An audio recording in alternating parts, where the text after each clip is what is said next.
మాకు నెట్వర్క్ లేదని వీళ్ళు అనుకుంటుండొచ్చు. ఉమ్, ప్రతి డిపార్ట్మెంట్ లో ఎప్పుడు ఫైల్ మూవ్ అవుతుంది, ఎన్ని గంటలకు మూవ్ అవుతుంది, అది ఏ విధంగా జీవో రాబోతుంది తెలుసు. ఉమ్, ఈ రోజు రిటైర్మెంట్ అయినటువంటి వాళ్లకు ఉమ్, ఒక ప్రొఫెసర్ రిటైర్మెంట్ అవుతున్నా దాదాపు ₹1,00,00,000 పైసలకి ఇవ్వాలి. ఉమ్, ఉమ్, గ్రాట్యుట్యూడ్ అయితేంది, ఇయల్ ఎన్కాష్మెంట్ అయితేంది. ఉమ్, ఈ డబ్బులు ఇవ్వడానికి వాళ్ళ దగ్గర లేవు.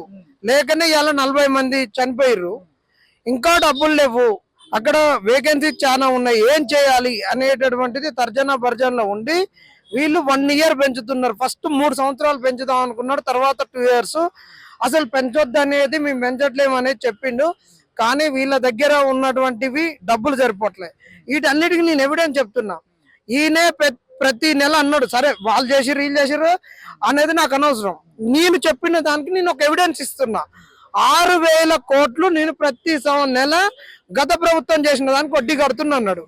6,000 కోట్లు నేను జీతాలకు కావాలంటున్నాడు. పెన్షన్స్ కు ఒక 3,000 కోట్లు అన్నాడు. ఈ డబ్బులు నేను తీయలేకపోతున్నా, నన్ను ఒలిచినా నన్ను కోసినా నా తోలు ఒలిచినా డబ్బులు లేవన్నాడు.